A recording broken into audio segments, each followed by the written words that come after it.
the mind of Mark Yoshimoto Nemkov. This tall glass of Merlot over here is the Vanguard V4 Gen 1, and I've had this mic for 5 years, and I'm almost embarrassed to say that I hadn't really connected sonically with this mic until yesterday.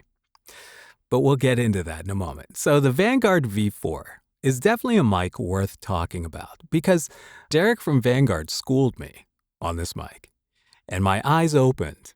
And I realized what a great mic this is. Now, what I really like about it is it has this great open sound. I love the mid-range capture on it.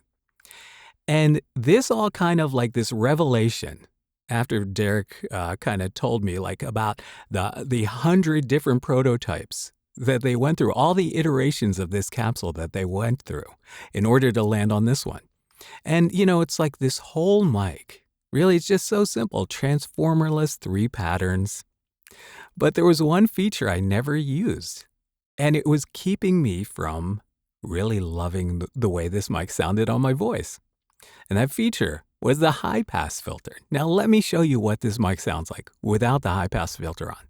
See this one switch on the back? This one switch on the back is a 10 dB pad or high-pass filter, 100 hertz high-pass filter. One or the other, right? You can't have both.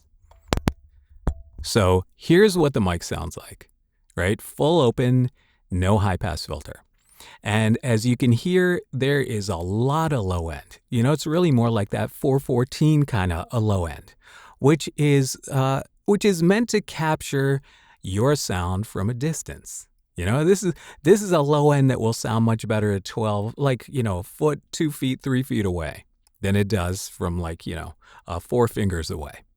So I never really connected with it because I never really felt like the low end, my voice fit in the low end. It wasn't really what I do, right? It wasn't really my sound. And even though I use the high pass filter on the preamp, it's a lot different. The interaction between the mic and the preamp is a lot different when you can curb that low end before you hit the pre. When you allow the pre to more efficiently process the audio that comes into it by not overloading it with low end, which uses up more voltage, et cetera, et cetera. But you get the point. So I never connected with it.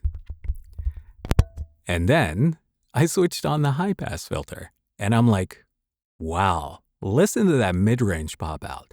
Listen to how open the top end is. Now, I know there are a lot of you who love that big bottom end sound. And for your content, for whatever you do, if you are the final arbiter of your sound, you like that sound, go for it. But for voiceover, you do not need all that bottom end. Do not fall in love with a large, humongous bottom end sound for voiceover because it will get in your way of getting where you want to go. You know, so I feel like this really strips away a lot of that bottom end, focuses on the mid-range. Remember, voiceover, you live and die in your mid-range.